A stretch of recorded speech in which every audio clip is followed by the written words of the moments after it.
నిధిధ్యాసలు జ్ఞాన మార్గంలో అత్యంత ప్రధానమైనవి. కానీ అలా శ్రవణ మనన నిధిధ్యాసలు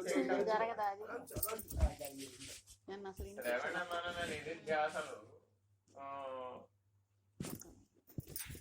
కూడా కర్మే కదా కదా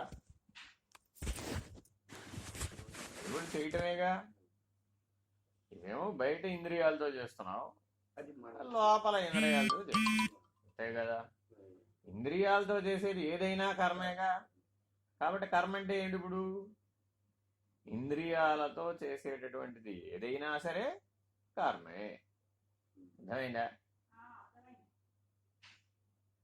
కర్మకి నిర్వచనం ఏమిటి? ఇప్పుడు ఇంద్రియములతో చేయబడేది ఏదైనా సరే కర్మయే. అర్థమైందా? నేనేం చెప్పావు నీకు? నీలో నేను ఒకటి ఉందయ్యా, ఆ నేనుకి 5 లక్షణాలు ఉన్నాయ్యా. అది అవ్యవహారి, అది స్వయం ప్రకాశకం, అది సాక్షి, అది సత్తు, అది చిత్తు అని. దానికి ఆ నేనుకి 5 లక్షణాలు ఉన్నాయి బాబు. ఈ 5 లక్షణాలని తోటి నేనును గుర్తుపట్టాలి. ఈ 5 లక్షణాలతో ఏ నేనైతే ఉన్నదో ఆ నేనుకు కర్మ లేదు. ఆ నేనుకి ఏం లేదు. ఎందుకు లేదు? అదేం చేయదు కాబట్టి. అలా దాని లక్షణమే, మొదటి లక్షణం ఏమిటి? అవ్యవహారి, అది వ్యవహరించదు. అది ఇంద్రియం వ్యవహరిస్తుంది. వ్యవహరిస్తే కర్మ ఉన్నట్టే, గుర్తుపెట్టుకో. ఏది ఏ వ్యవహారమైనా సరే వ్యవహరిస్తే కర్మ. అర్థమైందా? కాబట్టి ఇంద్రియంతో పని లేకుండా, ఇంద్రియాలతో పని లేకుండా ఉంటేనే నువ్వు అవ్యవహారిగా ఉంటావు. అర్థమైందా? అది కర్మేంద్రియాలే కావచ్చు, జ్ఞానేంద్రియాలే కావచ్చు, ప్రాణేంద్రియాలే కావచ్చు, విషయేంద్రియాలే కావచ్చు, అంతరింద్రియాలే కావచ్చు. అవి వ్యవహరిస్తే కర్మ. అవ్యవహారిగా ఉంటే నేను. అర్థమైందా? ఇప్పుడు శ్రవణము, మననము, నిధి, ధ్యాస అనేవి ఏ ఇంద్రియాలతో చేస్తావు? అంతరింద్రియాలతో చేస్తావు. అర్థమైందా? కాబట్టి శ్రవణంలో నాకేమైనా బలం, సమర్థత కలిగే అవకాశం ఉందా? ఎందుకు లేదు? నేర్పు ఉండాలి. వినటంలో కూడా నేర్పు ఉండాలి. అంటే అర్థం ఏమిటి? అక్కడ బాధా భరించి జరుగుతున్నా కూడా మనం దాని మీద ధ్యాస ఉండి వినగల తత్వం ఉండాలి. గ్రహించేది బుద్ధి కదా. నువ్వు విన్న దానిని గ్రహించేది ఎవరు? బుద్ధి. అంతేనా? బుద్ధికి 2 దోషాలు ఉన్నాయి. ఏమిటది? అగ్రహణము, అన్యథాగ్రహణము. బుద్ధికి ఏం దోషాలు ఉన్నాయి? అగ్రహణము, అన్యథాగ్రహణము. అగ్రహణము అంటే అసలు గ్రహించకపోవడం. అన్యథాగ్రహణం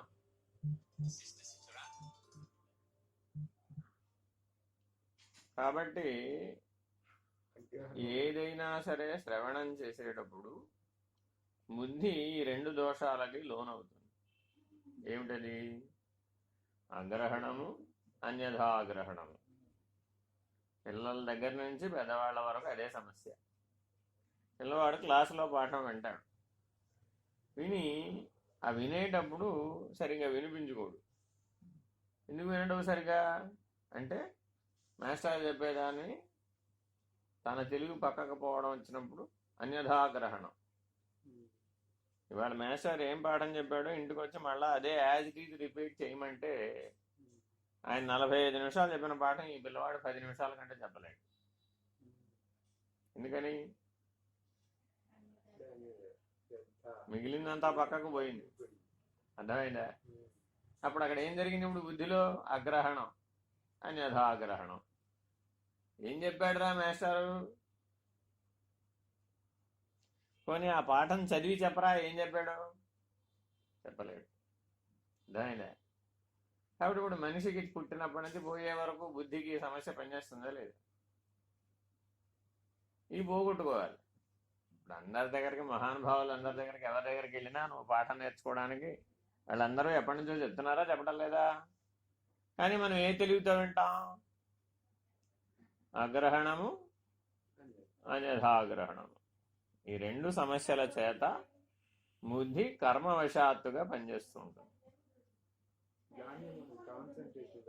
అంటున్నావు నువ్వు, ఏకాగ్రత లేదంటున్నావు. ఎందువల్ల లేదనేది ప్రశ్నించుకోవాలి. అర్థమైందా? అది మా గురువు గారు నాకు అందుకని పాఠం చెప్పేప్పుడు ఒక నియమం చెప్పారు.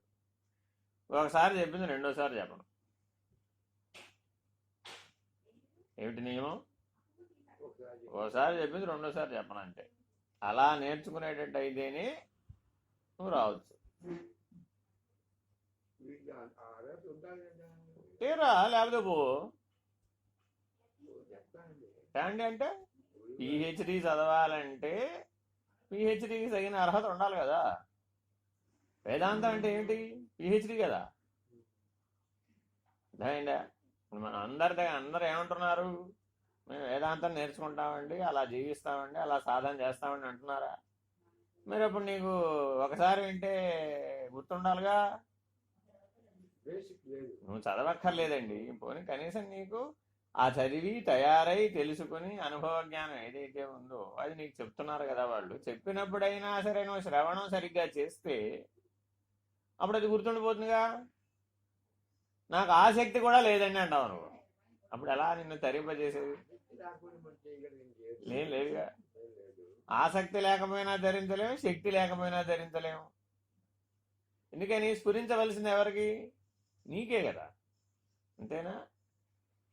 కాబట్టి శ్రవణ కాలంలో బుద్ధి ఈ రెండు దోషాలకి గురి అవ్వకుండా జాగ్రత్త వహించాలి.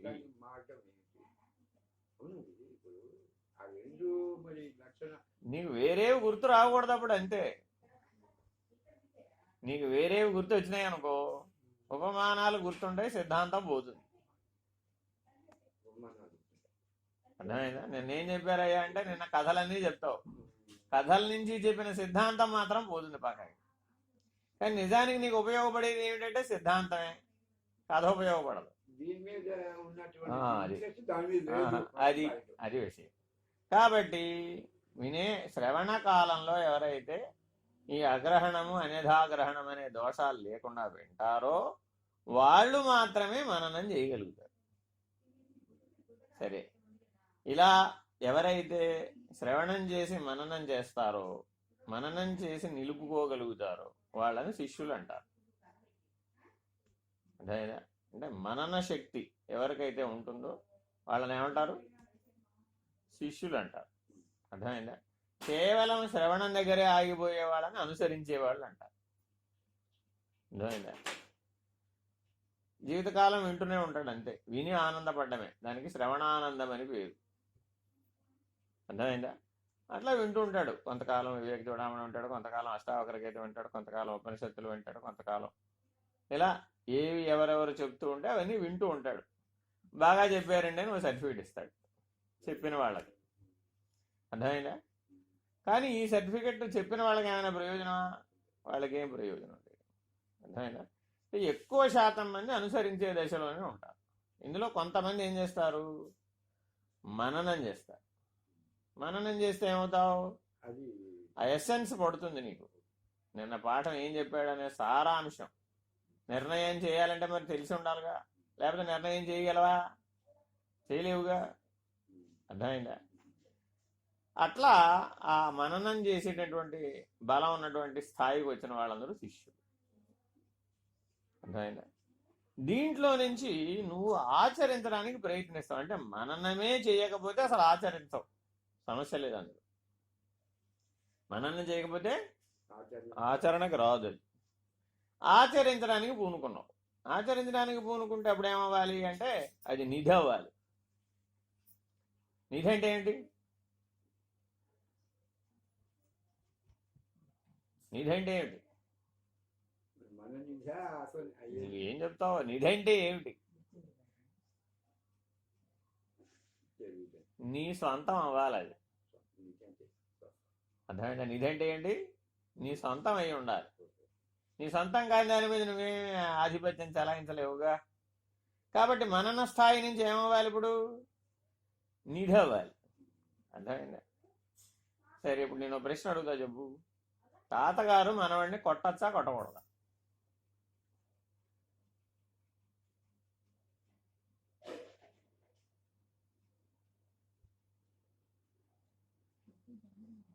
చెప్పడు, అప్పుడే చెప్పడం.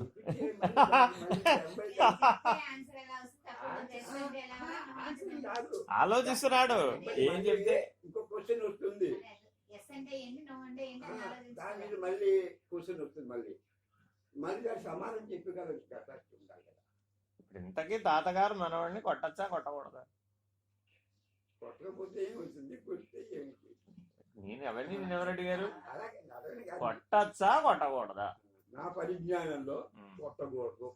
ఎందుకు? ఎందుకు కొట్టకూడదు? వారి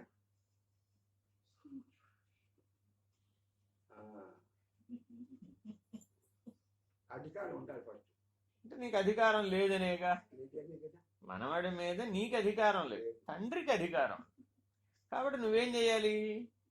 ఆ మనవాడి తండ్రికి చెప్పాలి, ఒరే వాడు ఇట్లా చేస్తున్నాడురా, వాడిని కొద్దిగా దారిలో పెట్టరా అని. అంతేగాని నువ్వు సరాసరి శిక్షించకూడదు. ఎందుకని?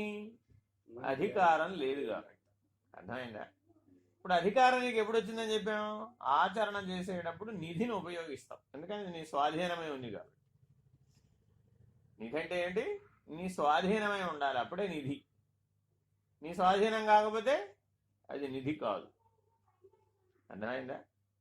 కాబట్టి ఎప్పుడైతే నిధి అనే దశకు వచ్చేస్తావో అప్పుడు ఆచరణలో స్పష్టంగా ఆచరిస్తాం, లేకపోతే ఆచరించలేవు. అంటే చాలామంది ఎక్కడ ఉండిపోతారు? ఇప్పుడు శ్రవణం చేస్తారు, మననం కూడా చేస్తారు, సారాంశాన్ని గ్రహిస్తారు, కానీ ఆచరించరు. ఆచరించకపోయేటప్పటికి ఏమైపోయింది? ఆ నిధి అనే స్థితికి రారు. అర్థమైందా? నిధి తర్వాత ఏమిటి వచ్చింది ఇప్పుడు? ధ్యాస. అంతేనా? ఎప్పుడైనా సరే తిరుపతి వెళ్ళావా? నువ్వు వెళ్ళావా? తిరుమలలో స్వామివారిని దర్శించావా? రోజు మొత్తం మీద నీకు ఆ స్వామివారి దర్శనం ఎన్నిసార్లు కలుగుతుంది? ఇప్పుడు ఎప్పుడు చూసావు? ఎప్పుడు చూసావు? 25 ఏళ్ల క్రితం తిరుమలలో స్వామివారి దర్శనం అయింది. అంతేనా? ఇవాళ నీకు ఒక రోజులో ఎంతసేపు ఆ దర్శనం కలుగుతుంది?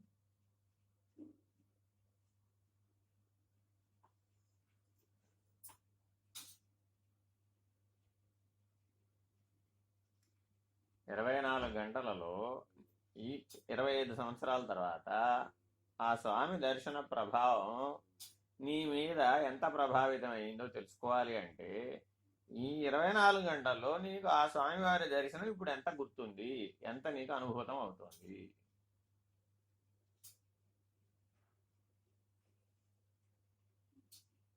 పర్సంటేజ్లో చెప్పాలంటే ఎంత పర్సంటేజ్లో చెప్తాం?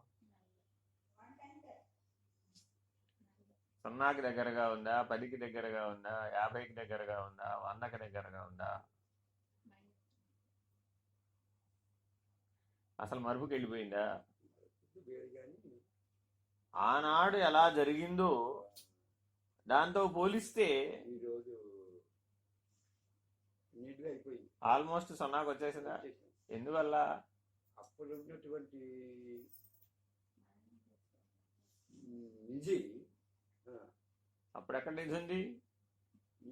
ఉండటం ఇప్పుడు అక్కడ శ్రవణం లేదుగా, దర్శనం ఉంది. శ్రవణం స్థానంలో ఏముంది? ఇప్పుడు అక్కడ దర్శనం ఉంది.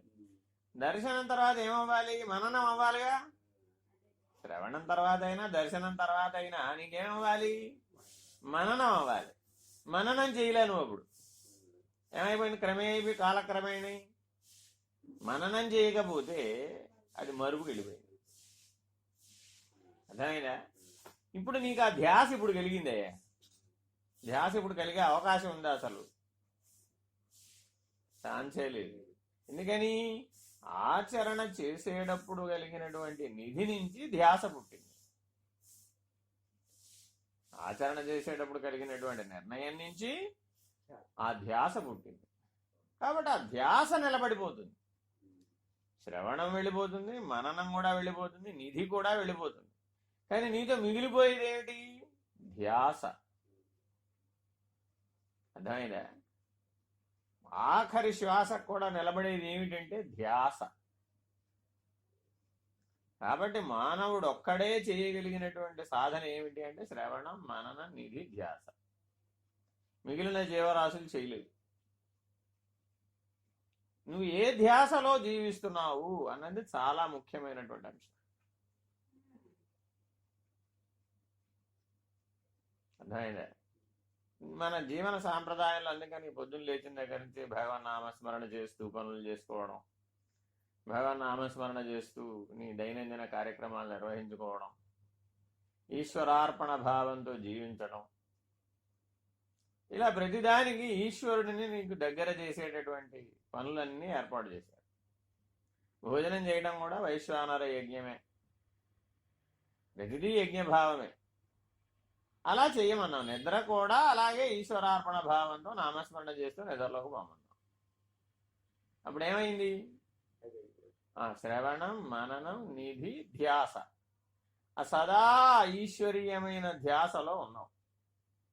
కాబట్టి ఈ ఈశ్వరీయమైన ధ్యాస వల్ల నీకు ఎప్పటికి పనికి వస్తుంది ఇది అంటే చిన్న నిద్రలోనూ పనికి వస్తుంది, పెద్ద నిద్రలో కూడా పనికి వస్తుంది. అర్థమైందా? ముందు చిన్న నిద్ర సంగతి ఆలోచించు. అది లేదు, పెద్ద నిద్ర సంగతి ఏం ఆలోచిస్తావు? రోజు పోయే నిద్ర. పెద్ద నిద్ర అంటే ఓసారి పోయే నిద్ర. అది. కాబట్టి ఎప్పటికప్పుడు మానవుడు తన జీవనం తనకేమైనా ఉపయోగపడిందా రోజు నిద్రపోయే ముందు విచారణ చేసుకోమని చెప్పా. సింహావలోకనం అంటే అర్థం ఏంటి? సింహం ఏం చేస్తుందంటే ముందుకు వెళుతుంది, వెళ్ళి ఓ నిమిషం వెనక్కి తిరిగి చూస్తుంది. అలా చూడటాన్ని సింహ అవలోకనం అంటారు. అలాగే మెలకువ, కళ, నిద్ర కదా. నిద్రలోకి ఉపక్రమించే ముందు ఒక్కసారి ఈ మెలకువ అంతా ఎలా జరిగిందో చూసుకో. ఈ మెలకువలో శ్రవణం ఎంత భాగం, మననం ఎంత భాగం, నిధి ఎంత భాగం, ధ్యాస ఎంత భాగం ఉంది అన్నదానిని బట్టి నీ పరిణామం ఉంటుంది. కాబట్టి ఈశ్వరుని తెలుసుకోవాలన్నా, ఆత్మను తెలుసుకోవాలన్నా, బ్రహ్మమును తెలుసుకోవాలన్నా, పరమాత్మను తెలుసుకోవాలన్నా ధ్యాస వల్ల మాత్రమే వీలవుతుంది.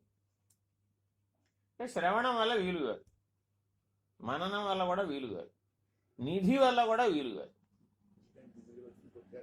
ఆచరణ చేసేటప్పుడు నీకు కలిగినటువంటి నిర్ణయ బలం అది నిధి.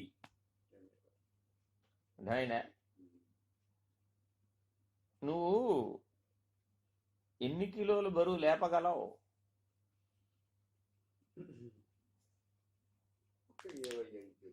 ఇప్పుడు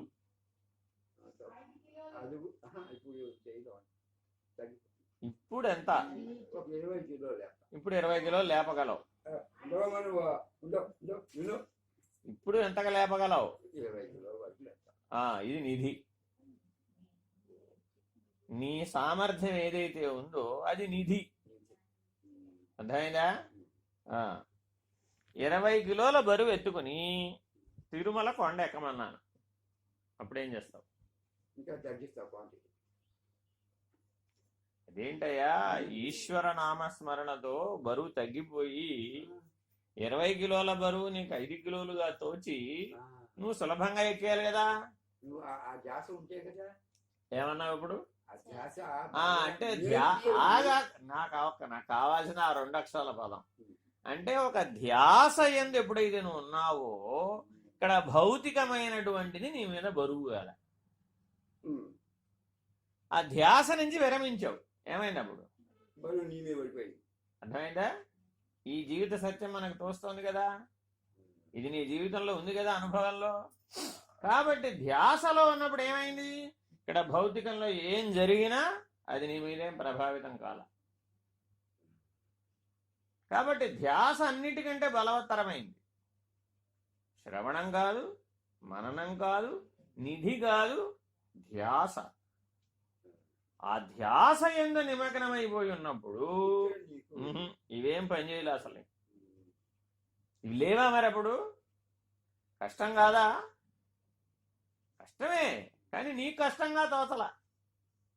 భారం ఆయన మీద వేసుకున్నాం కనుక మీ అబ్బాయిని ఎత్తుకుని తిరుమలలో దర్శనానికి క్యూలో 20 గంటలు నిలబడాల్సి వచ్చింది అనుకో, నిలబడతావా మానేస్తావా? నిలబడతాం. మీ అబ్బాయి బరువు మరి 20 గంటలు ఎలా మోసావయ్యా? గ్యాస్ అక్కడ ఉంది, అది భగవంతుడు చూడాలని ధ్యాస. కొండ దిగావు, అమ్మో, నాన్న ఎత్తుకో అన్నాడు. నడవడానికి ఇప్పుడు ఏమైంది? అయిపోయింది. మరి ఈ పిల్లాడే కదా, మరి అక్కడ కూడా ఉంది.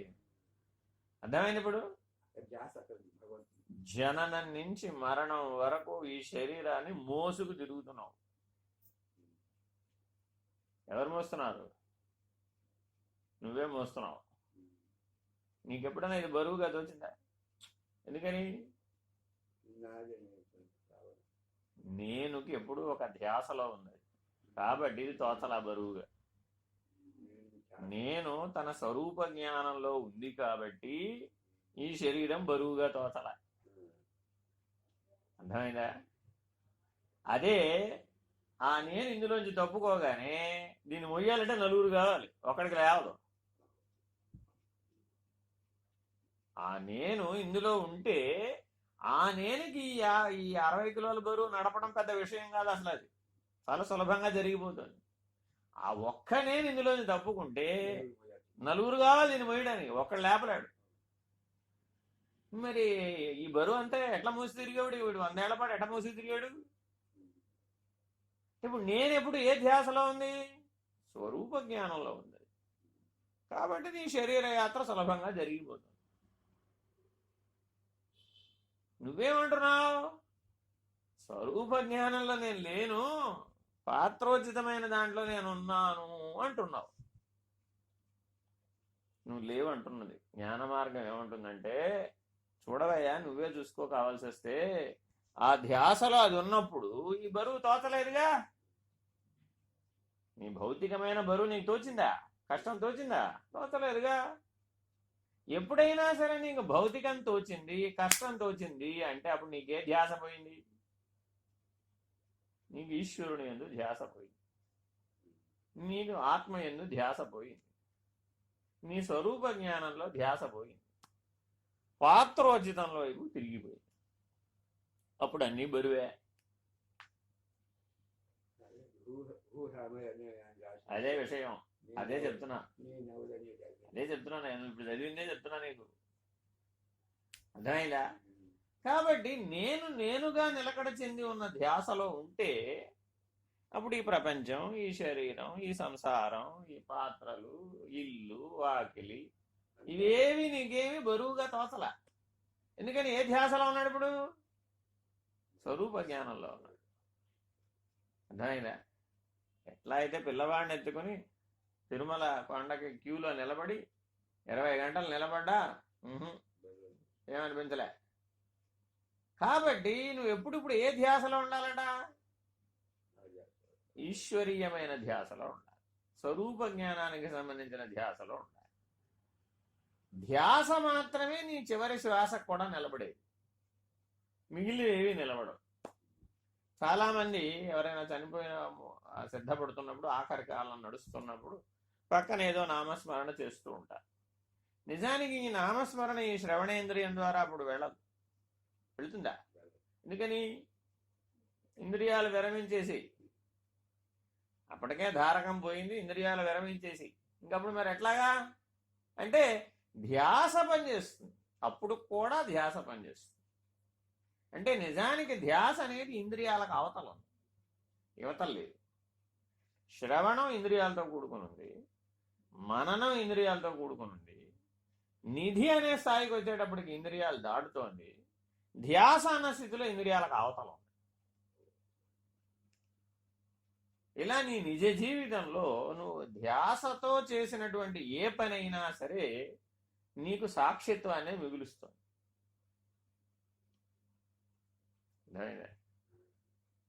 20 మందికి అన్నం వండి పెట్టింది, 10 మంది పెద్దవాళ్ళని చూసింది, ఇంటికి వచ్చిన వాళ్ళందరినీ ఆదరించింది, అన్ని పనులు చేసింది. కానీ నేనే చేశానని అనుకోలే. ఏమైంది అప్పుడు? బరువు గాల, నేనే చేశాను అనుకుంది. ఒక్కడిని పెంచడానికి వీలు కావట్లేదు. ఆ తరానికి ఈ తరానికి వచ్చిన మార్పు ఏమిటి? ఇప్పుడు ఆ తరం ఏం చేసింది? నేను చేయలే అంతే. ఆ తరం అంతా ఒక తీరుగానే ఉన్నారు. నేను చేయడం ఏమిటి? ఈశ్వరుడు అనుకున్నారు. 10 మందిని కన్నారు, 10 మందిని పెంచారు, 10 మందికి పెళ్లిళ్ళు చేశారు, 10 మందికి మళ్ళా 10 మంది పుట్టారు, 40 మంది అయ్యారు, 50 మంది అయ్యారు. ఏం చెల్లించాల వాళ్ళు, బాగానే స్థిరంగానే ఉన్నారు. ఇప్పుడు 0 కొట్టేసి ఒకడే కన్నారు. నేనే పెంచానంది, నేనే చేశానంది, నేనే అంతా చేస్తున్నానండి. ఏమైంది? ఆ ఒక్కటే బరువు అయిపోయింది. ఎంత తేడా ఉందో చూసుకో జీవితంలో. ధ్యాస ఈశ్వరుడి మీద పెడితే ఏమీ తోచలే. అర్థమైందే? కాబట్టి ఇప్పుడు ధ్యాస ఎంత బలమైందయ్యా అంటే నేను దేన్నైనా అధిగమింపజేయగలుగుతుంది, దేన్నైనా దాటించగలుగుతుంది. అది ధ్యాస యొక్క బలం. మరి ఇప్పుడు ఆ ధ్యాసని మనం ఏమైనా బలపరుచుకున్నామా అని సింహావలోకనం చెయ్యాలి ప్రతిరోజు. నేనే ధ్యాసలో ఉండి చేశాను ఇవాళంతా, మెలకువలో చేసిన అన్ని పనులను ఏ ధ్యాసలో ఉండి చేశాను. ఇప్పుడు ఇక్కడే కూర్చుని వింటున్నాడు, ధ్యాస ఎక్కడో ఉంది. అప్పుడేమైంది? ఈ శ్రవణం పనికిరాల, గ్రహించలే. ఏమయ్యా ఇన్నిసార్లు చెప్పా కదా, నీకేం విన్నావు కదా, గుర్తులేదా అంటే నేను వేరే ధ్యాసలో ఉన్నాలేండి, నాకు ఇది అన్నావా? అంటే ఇప్పుడు బలమైంది ఏది అంటే ధ్యాసే బలమైంది. మరి ఇప్పుడు ఆ ధ్యాసని నేను ఏమైనా ఉపయోగించుకున్నానా? ఇప్పుడు నాకు ఆ బలం ఉందా లేదా? ఉంది. కానీ ఆ బలాన్ని నేనేమైనా సాధన చేశానా, పెంచానా? ఉపయోగించి పెంచితే, సాధన చేస్తే ఆ ధ్యాస అనే బలం పెరిగిందిగా. ఎంతగా పెరిగిందయ్యా అంటే ఈ భౌతికం అనే దాని యొక్క గుర్తు లేకుండా చేసేంతగా పెరిగింది. అంతేనా కదా? పిల్లవాడు చిన్నప్పుడు ఆట బొమ్మల మధ్యలో కూర్చొని ఆడుకుంటూ ఉంటాడు. తల్లి తన పని తాను చేసుకుంటూ ఉంటుంది. మధ్యలో వచ్చి ఆవిడే ఆ అబ్బాయిని పలకరిస్తూ ఉంటుంది.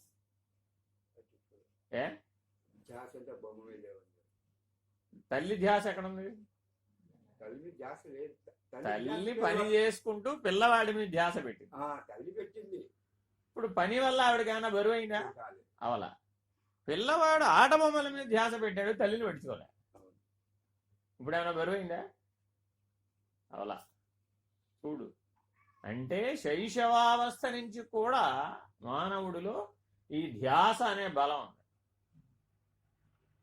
ఎవరికైనా చదువు రాకపోతే ఏమంటున్నావు? ధ్యాస పెట్టి చదవరా అంటున్నావు లేదా? వాడు ఏం చేసేటప్పుడు, ఇప్పుడు చదివేటప్పుడు దాని మీద ధ్యాస పెట్టలే. శ్రవణం మననం వరకే కూడా రాలా. ఇంకా నిధి ధ్యాసలు ఎట్టొస్తాయి? అర్థమైందా? కాబట్టి వేదాంతంలో ముఖ్యమైనటువంటి అంటే ఉపదేశార్హత ఎవరికి ఉంటుంది అని ప్రశ్నేశాం. ఉపదేశం పొందడానికి ఎవరు అర్హులైన వాళ్ళు అని అడిగితే, ఎవరైతే శ్రవణ కాలంలోనే మనన నిధి ధ్యాసలు పూర్తి చేయగలుగుతారో వారు సత్శిష్యులు. ఎవరైతే శ్రవణ కాలంలోనే మనన నిధి ధ్యాసలు పూర్తి చేస్తారో వాళ్ళు సత్శిష్యులు. అర్థమైందా? అలా కాదండి, మాకంత చేత కాదన్నావు. శ్రవణ కాలంలో కొన్ని మననం చేయి, వీలుగారు. వింటూనే మననం చేయగలుగుతావా? చేయలేవుగా. పోనీ 1 సంవత్సర కాలంలో మననం చెయ్యి. శ్రవణం చేసిన దానికి 1 సంవత్సర కాల సమయం తీసుకుని మననాన్ని పూర్తి చేసావనుకో, ఇబ్బంది ఏం లేదుగా. ఇలా జాగ్రత్తగా గమనిస్తే శ్రవణ మనన నిధిధ్యాసలు ఏవైతే ఉన్నాయో అవి నీ జీవితం మొత్తం మీద ఎంతో ప్రభావశీలంగా పనిచేస్తున్నాయా, పనిచేయట్లేదా? ఇప్పుడు పనిచేస్తున్నాయి కదా. అలా 1 సంవత్సర కాలంలో గనక నువ్వు మననాన్ని గనక పూర్తి చేసినట్లయితే నీకు ఉపదేశార్హత వస్తుంది.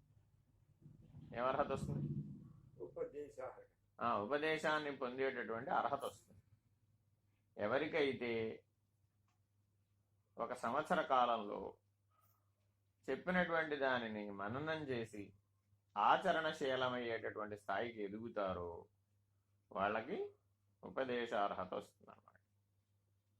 కాబట్టి దీన్ని బట్టి గురు సాంప్రదాయంలో ఉన్నటువంటి పద్ధతి ఏమిటి అంటే ఇది.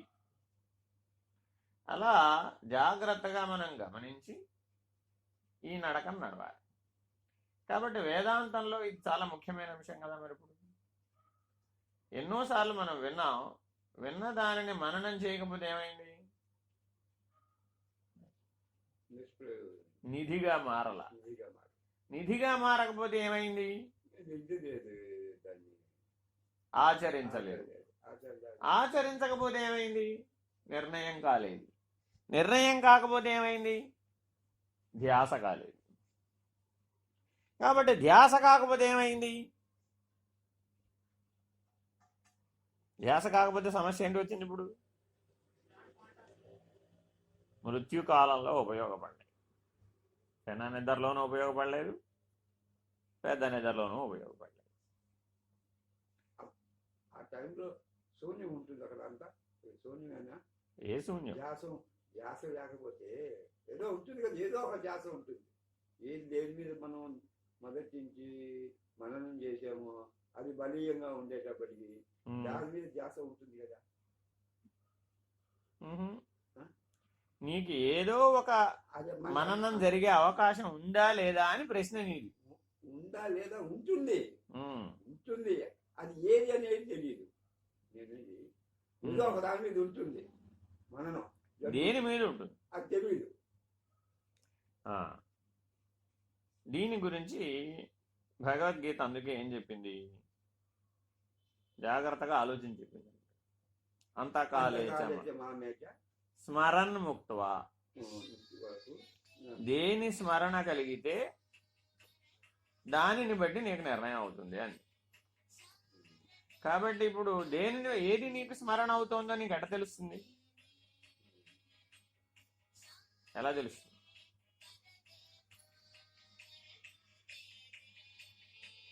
నువ్వు అంత్యకాల వరకు నువ్వు దేని గురించి ఆలోచిస్తున్నావో స్మరిస్తున్నావో అదే నీకు స్మరణ అవుతుందిగా. కానీ మరి ఆ స్మరణ అన్న స్థితి నువ్వు మామూలుగా ఇప్పుడు జీవించే కాలంలో నువ్వు ఏమైనా పట్టుకోగలిగావా? పట్టుకోలేదు. మరి పట్టుకోవాలిగా. దానికి ఏం చెప్పారు? నువ్వు రోజు నిద్ర లేస్తున్నావా లేవట్లేదా? ఏ స్మరణతో లేస్తున్నావు?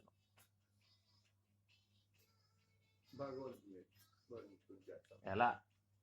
ఎప్పుడన్నా గుర్తించావా? కళ్ళు తెరిచేటప్పుడు నీకు ఏ స్మరణ కలుగుతుంది? అంటే మనం సాధన చేస్తున్నాం కనుక చేతులు శ్రీరామరాసుకొని నమస్కారం పెట్టుకొని లేచిన తర్వాత చెప్తున్నావు. ముందా కళ్ళు తెరిచే సమయానికి నీ మైండ్ లో ఒకటి జరుగుతుందా జరగదా? అది తెలియదు. మరి దాన్ని గుర్తించాలా వద్దా? అది లేచే ముందు చేస్తున్నాను పని. కానీ నువ్వు శాంతం మెలకువలోకి వచ్చినాక చెప్తున్నావు. నేను చెప్పేది అది కాదు. లేవక ముందు లేచే సమయంలో, మెలకువ వచ్చే సమయంలో గమనించాలన్నమాట. ముందు ఈ పని చేయాలి. గమనిస్తే ఏమిటవుతుంది? అదే ఏదైతే ఎక్కువ కాలం నీకు స్మరణకు వస్తుందో అదే ఖాయం. అది గమనించి వేస్తాయి కదండి నిద్ర లేచేట ముందు. అందుకని పెద్దలు ఏం చెప్పారు? నువ్వు ఒక స్మరణతో నిద్రలోకి పోవయ్యా, అదే నువ్వు మళ్ళీ లేచేటప్పుడు కూడా వస్తుందో లేదో చూసుకోవడానికి వీలుంటుంది. వస్తాయి. ఎట్లా ఏ పొద్దున్న ఏ పని చేయాలో అనే దాన్ని ఏదైనా కావచ్చయ్యా. అప్పుడు అలా అనుకునేటప్పుడు రేపు పొద్దున్న కావాలి బాగా పని చేయాలి అనుకుంటానండి. అవునండి, పొద్దున్నే అది మైండ్లోకి వచ్చేస్తుందా రావట్లేదా? అంటే ఇప్పుడు నీకు ఆ బలం ఉందా లేదా? దాన్ని బట్టి నిర్ణయం నీకేం తెలిసింది? పడుకునేటప్పుడు నేను ఏ ధ్యాసతో ఏ స్మరణతో నేను ఉన్నానో లేచేటప్పుడు కూడా అదే ధ్యాసతో అదే స్మరణతో లేస్తున్నాను. అంతేనా? అది అది నీకు అనుభవంలోనే ఉంది కదా. కాబట్టి ఇప్పుడు ఏమన్నాం, అదే ధ్యాసని అదే బలాన్ని ఈశ్వరుడి మీద పెట్టు.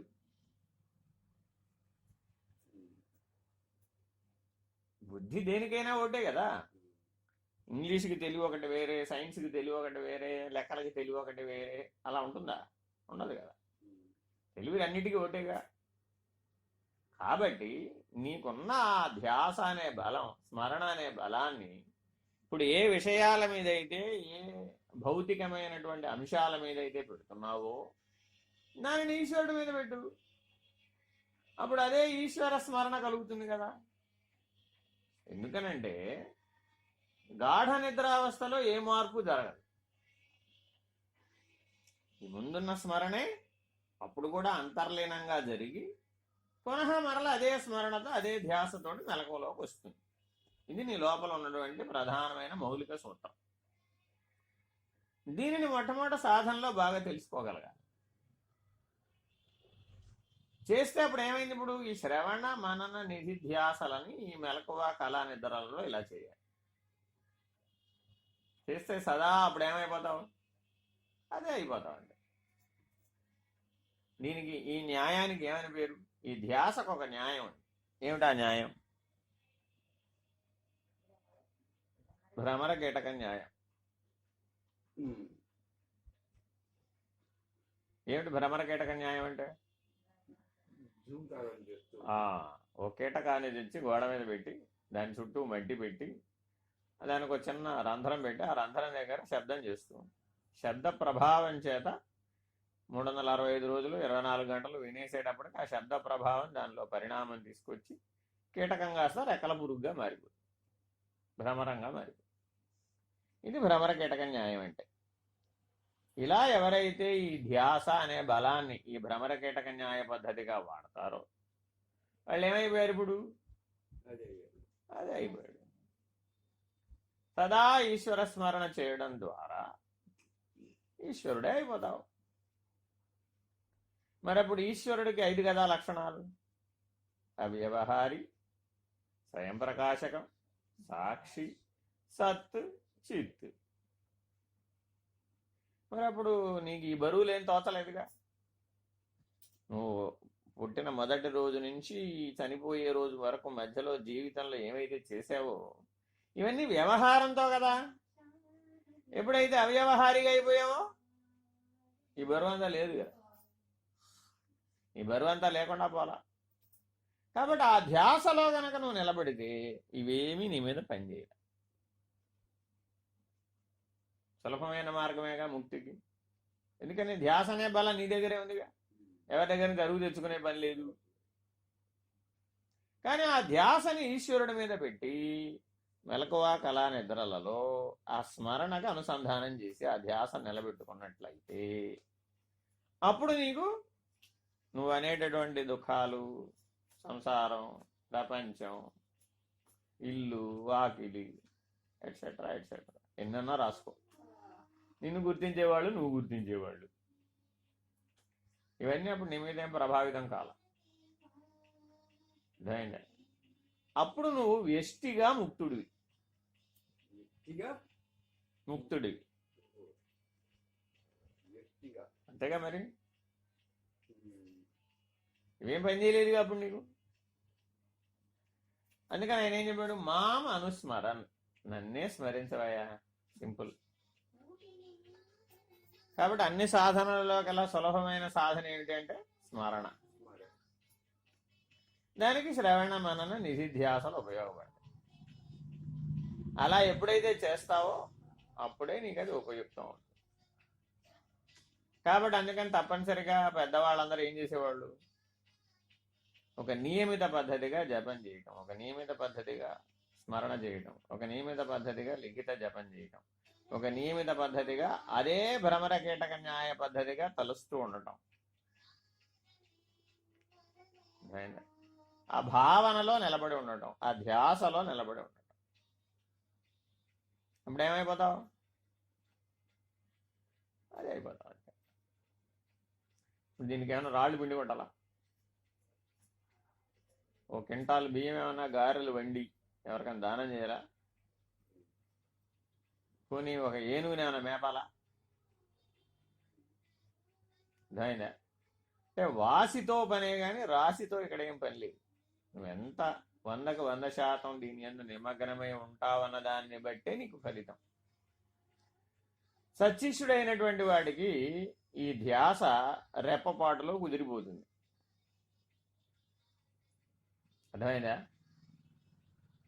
సచ్చిష్యుడైనటువంటి వాడికి రెప్పపాటులో కుదురుతుంది ధ్యాస. సామాన్యుడికి ఒక జీవితకాలం పడుతుంది. వీళ్ళిద్దరి మధ్య అది తేడా. ఎవరు సామాన్యులు, ఎవరు అనుసరించేవారు, ఎవరు శిష్యులు, ఎవరు సచ్చిష్యులు అనే నిర్ణయం కావాలి అంటే గురువు ఇట్లా గుర్తుపడతాడు. ఓ పాఠం చెప్పి, నీ తెలివి సామాన్య స్థితిలోనే ఉందా, నీ తెలివి అనుసరించే స్థాయిలో ఉందా, నీ తెలివి శిష్యుడనే స్థాయిలో ఉందా, నీ తెలివి సచ్చిష్యుడనే స్థాయిలో ఉందా చూస్తారు. చూసి దాన్ని బట్టి సహాయం చేస్తారు. అందరూ గురువుగారు సహాయం చేయాలంటున్నారా లేదా? గురువుగారు సహాయం ఎలా చేస్తారు? ఇప్పుడు ఇలా చూసి చేస్తారు. అర్థమైందండి? అందరికీ ఒకే సహాయం చెయ్యాలి అని శిష్యుడు అనుకుంటారా? శిష్యులందరూ ఏమనుకుంటారు? అందరికీ గురువుగారు సహాయం చేస్తారు. ఎలా చేస్తారు? ఇలా వాళ్ళని విభజించి చూస్తాడు.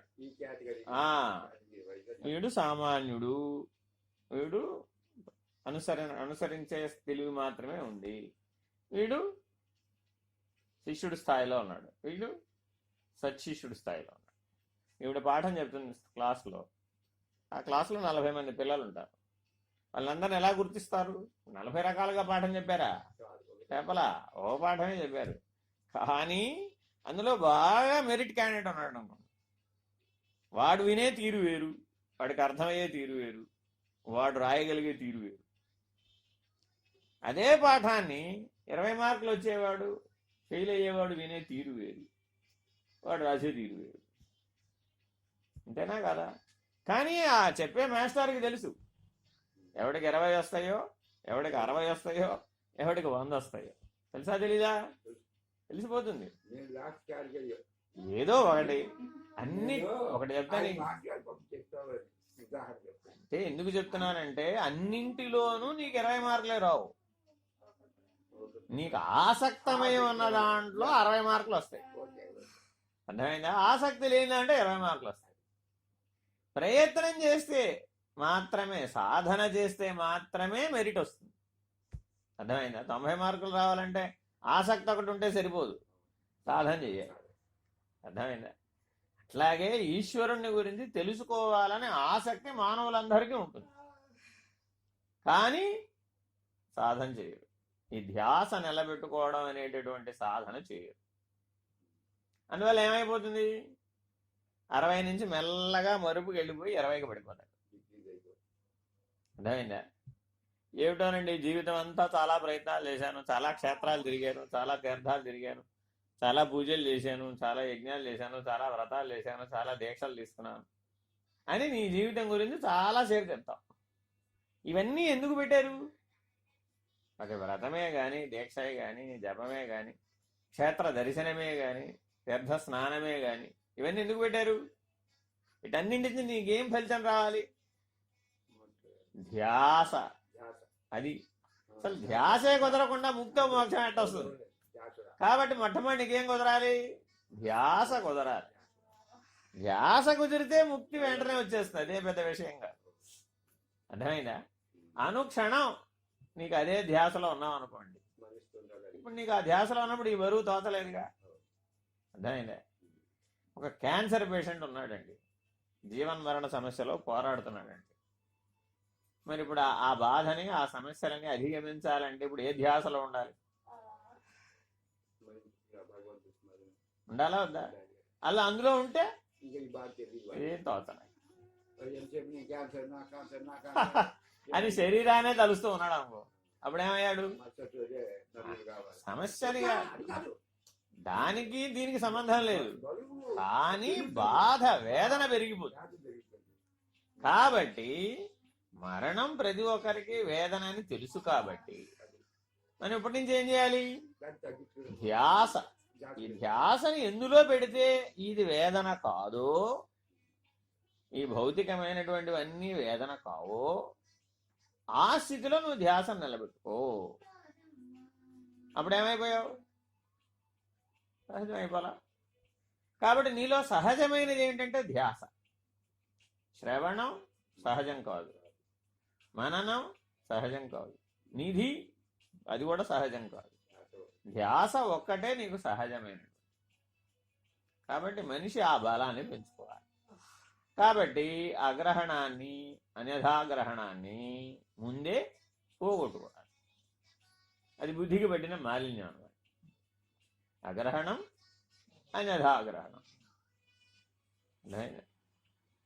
క్యారేజ్ ఇంటి దగ్గర నుంచి తెచ్చాడా లేదా? పిల్లవాడు స్కూల్కి వచ్చేటప్పుడు క్యారేజ్లో అమ్మ ఏం పెట్టి ఉంటుంది?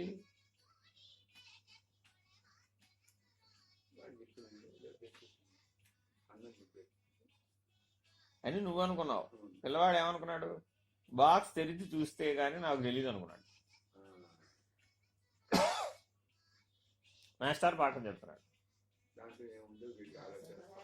ధ్యాస అంతా ఇప్పుడు క్యారేజ్ బాక్స్ చుట్టూ తిరుగుతుంది. అర్థమైందా? ఇప్పుడు మరి మాస్టర్ చెప్పే పాఠం ఎక్కుతుందా? మాస్టర్ పాఠం చెప్పలేదా? ధ్యాస దేని చుట్టూ తిరిగింది ఇప్పుడు? Carriage box. భోగ్యము, దానికి ఏం పేరు పెట్టింది? అందుకని భోగ్యము. కాబట్టి నీ ఇంద్రియాలు ఎప్పుడు దేని చుట్టూ తిరుగుతుంటాయి? కర్మేంద్రియాలే గాని, జ్ఞానేంద్రియాలే గాని, ప్రాణేంద్రియాలే గాని, అంతరింద్రియాలే గాని ఏవైనా సరే దేని చుట్టూ తిరుగుతాయి? భోగ్యము. అర్థమైందా? కాబట్టి భోగ్యం చుట్టూ అది తిరుగుతూ ఉన్నంతసేపు నీకు ఆ ధ్యాస నిలబడదు. అర్థమైందా? కాబట్టి భోగ్యాన్ని పక్కకు పెడితేనే నువ్వు ఆ ధ్యాసలో నిలబడగలుగుతావు. ఈ ధ్యాసలో నిలబడిన వాడికి యోగి అని పేరు. ఎవడికైతే మెలకువ కళ నిద్రలలో ఒకే ధ్యాస నిలబడి ఉంటుందో వాడికి ఏమని పేరు? యోగి. కాబట్టి యోగ సాధనల యొక్క గమ్యం ఏమిటంటే ధ్యాసను నిలబెట్టడం, లక్ష్యంలో ధ్యాసను నిలబెట్టడం. అలా నిలబడేటి చేస్తాయి అన్నమాట. అట్లా ఎప్పుడైతే ధ్యాసను నిలబెట్టుకున్నావో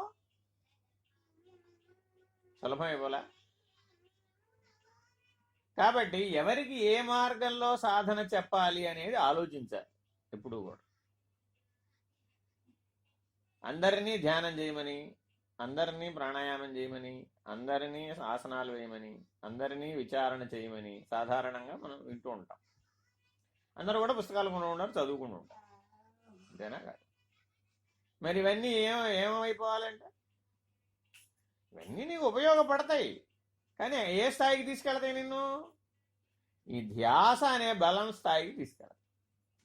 అర్థమైందా? కాబట్టి జిల్లేల మూడు అమ్మ ఏం చెప్పారు? ధ్యాసే ధ్యానం నాయనా. As simple as it. అర్థమైందా? ధ్యాసే ధ్యానం. సరేనండి. ధ్యాస కుదిరితే ఏం చేస్తాను నేను ఇప్పుడు? ఒకవేళ ధ్యాస కుదిరింది, అప్పుడు నేనేం చేస్తాను అని అడిగాం. ఏం చేస్తాం? ఈ ధ్యాస కుదిరిన వాళ్ళు ఒక పని చేయగలుగుతారు, ఒక పనే చేయగలుగుతారు. ఏమిటా పని?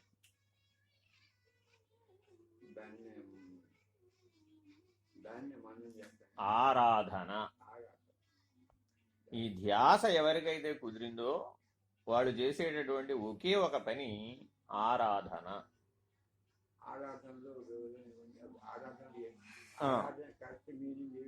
ఆరాధన అనే పని చేయగలిగింది ఎవరిప్పుడు? ధ్యాస ఎవరికి కుదిరిందో వాడు చేసే ఒకే ఒక పని ఏమిటి ఇప్పుడు? ఆరాధన. ఆరాధన అంటే ఏమిటి? మన పరిభాషలో పూజ చేయటం. ఏదో అలా ఎవరి ద్వారంలో వాళ్ళు చెప్పుకుంటారు. ఆరాధన అంటే ఆవేదన. ఈ ధ్యాస బలపడితే నువ్వేం పని చేయగలవు? ఆరాధన ఒక్కటే చేయగలవు, ఇంకేం చేయలేవు. ఆరాధన అంటే ఏమిటి? ఆవేదన పడటం. ఆరాధన అంటే ఏమిటి? అది నేను పుట్టిన దగ్గర నుంచి ప్రసవ వేదన పడ్డానుగా, పోయేటప్పుడు మరణ వేదన కూడా పడ్డానుగా, మరి అది ఆవేదన కాదా? ఎలా అవుతుంది? ఎలా అవుతుంది?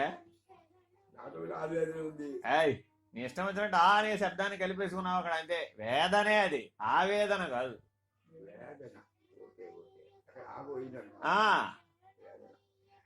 ఆరాధన అంటే ఆవేదన. ఏమిటండి ఆవేదన అంటే ఏమిటి అన్న?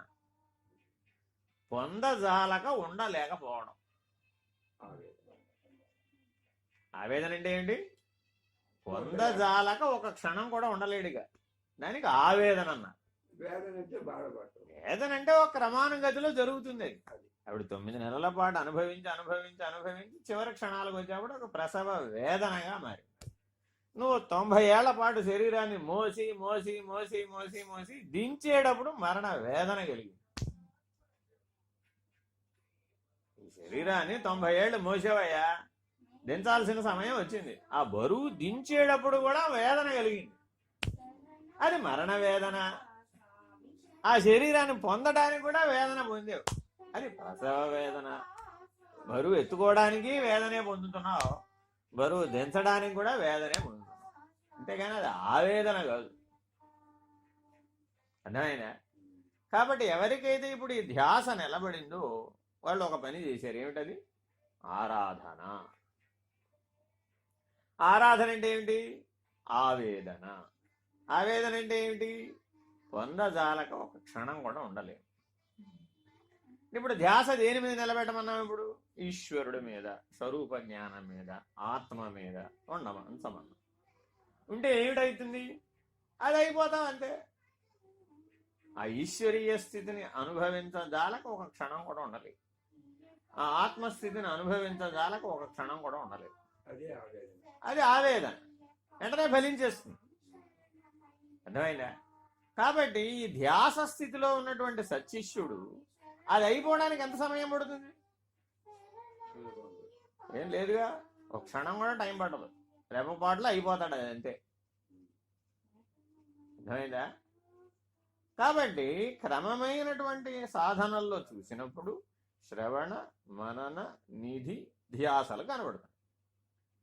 అదే జ్ఞానసిద్ధి అయినటువంటి దశలో, ఆత్మనిష్ఠుడైనటువంటి దశలో రెప్పపాటేగా, ఈ 4 లేవు అక్కడ. ఆత్మనిష్ఠుడైపోయినప్పుడు ఈ శ్రవణ మనన నిధి ధ్యాసలు లేవు. ఎందుకని? అది అయి ఉన్నాడు అంతే, అది ఆల్రెడీ అయిపోయి ఉన్నాడు. ఇంకా ఇప్పుడు మననం, ఇప్పుడు శ్రవణం చేస్తాడు దాని గురించి. ఎందుకని? అది అయిపోయాను కదా ఆల్రెడీ. మాటి మాటికి వాళ్ళ నిర్ణయం ఏమిటి వస్తుంది? ఇప్పుడు నేను అది అయ్యే ఉన్నాను కదా. మననం చేస్తాడు ఇప్పుడు.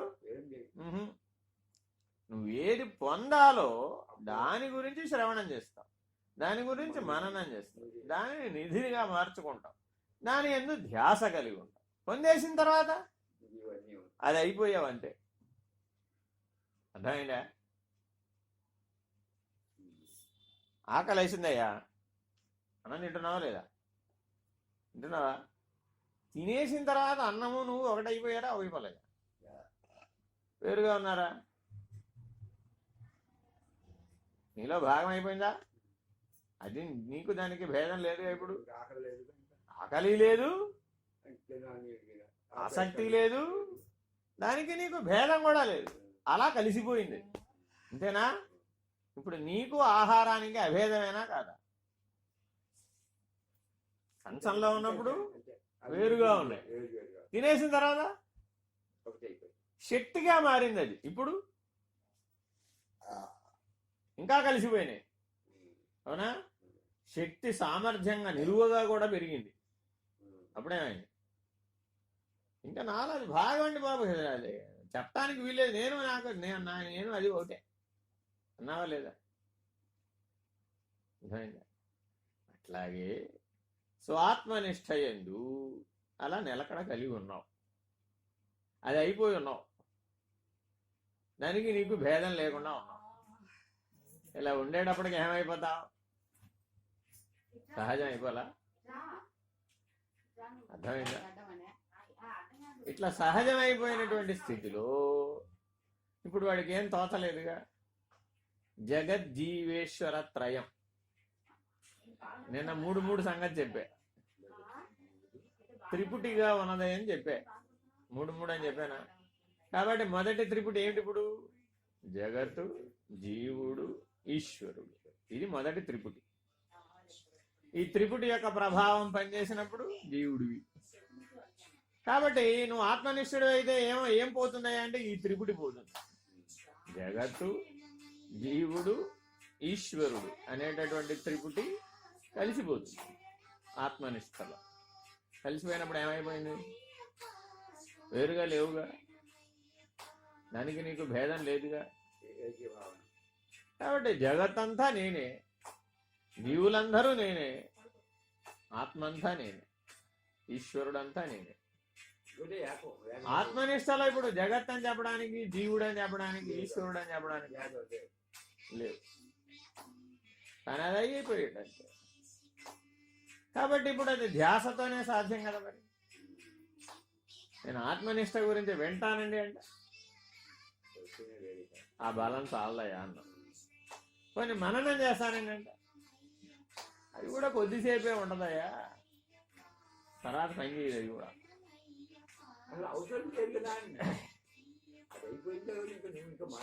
అవ్వడానికి అయిపోయిన తర్వాత వీటితో పని లేదు. కాబట్టి అవ్వడానికి మాత్రం శ్రవణ మనన నిధిధ్యాస. కాబట్టి ఉత్తమమైన ధ్యాస ఏమిటన్నాం ఇప్పుడు? నేను ఆత్మస్వరూపుణ్ణి అనేటటువంటి ధ్యాస ఉత్తమమైన ధ్యాస. కాబట్టి ప్రతి ఒక్కరూ ఏ ధ్యాసలో నిలకడ చెందాలి? ఇప్పుడు నేను ఆత్మస్వరూపుడను. ఏమిటయా ఆత్మస్వరూపుడు అంటే? అవ్యవహారి, స్వయం ప్రకాశకం, సాక్షి, సత్, చిత్. సదా ఇదే ధ్యాసలో ఉండాలి. అలా ఎప్పుడైతే నిలకడగా ఉంటావో స్థిరపడిపోతావు. స్థిరపడిపోతే అంతే. కాబట్టి ఇదే నీకు సులభం. అర్థమైందా? అలా ప్రయత్నించు, సులభం అయిపోతుంది. లేకపోతే ఏమవుతుంది?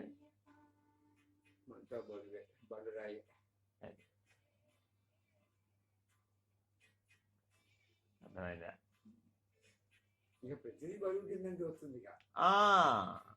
అదే ధ్యాసలో ఉంటే అంతమా. ఇలా జాగ్రత్తగా ఆలోచించాలి.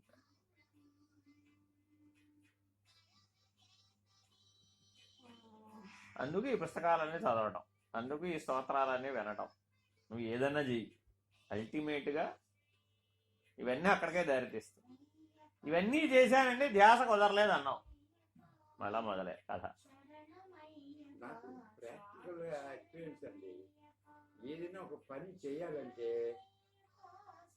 అదేం పని, అది పెద్ద పని అని చెప్పి స్టార్ట్ చేస్తా.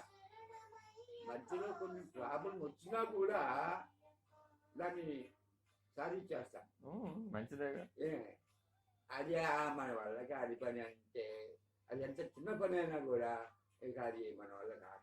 ఇప్పుడు నువ్వు ఆత్మస్వరూపుడు అని నిర్ణయం చేయడానికి నీ వల్ల అయ్యేది అవ్వంది ఏముంది? ఎప్పుడు అది అయ్యే ఉన్నావుగా, గుర్తు చేసుకోవాలి.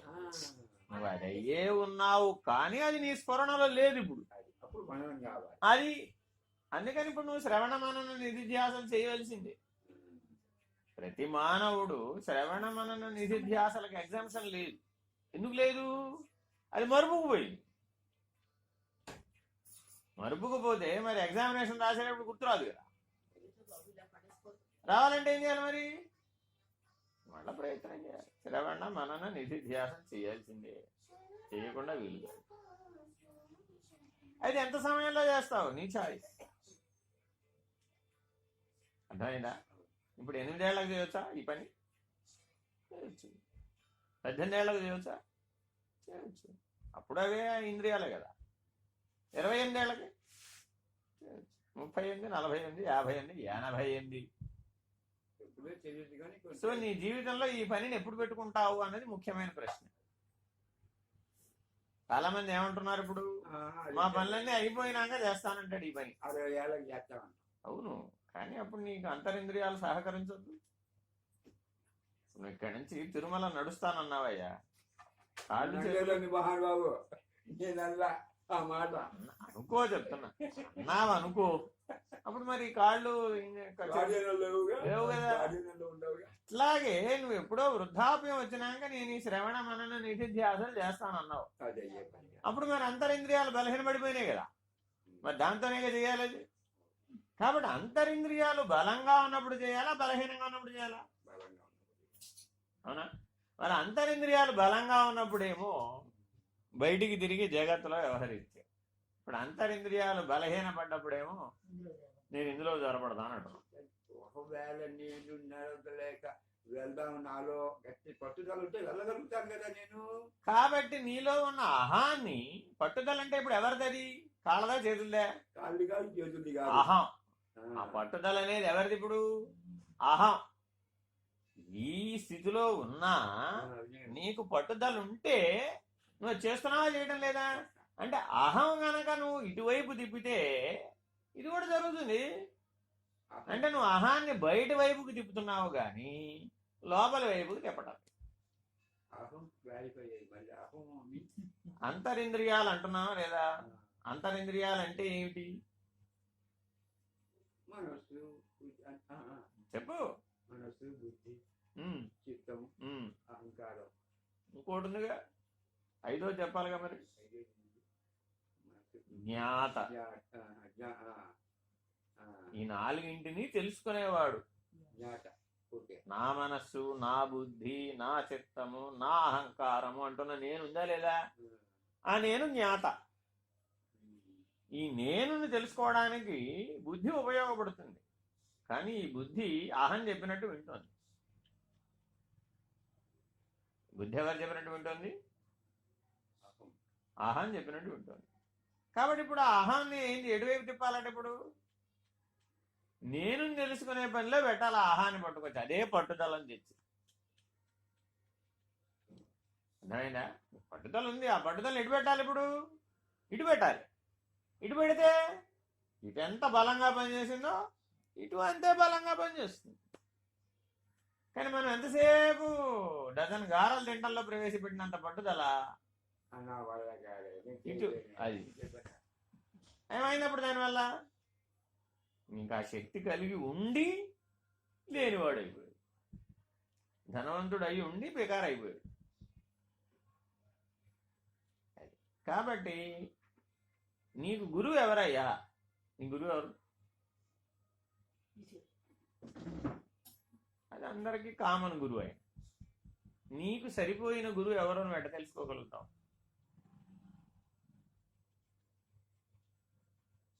ఎప్పటికైనా మానవుడు ఏం చేయాలి? ఇప్పుడు తనకు సరిపోయినటువంటి గురువును వెతకాలి కదా.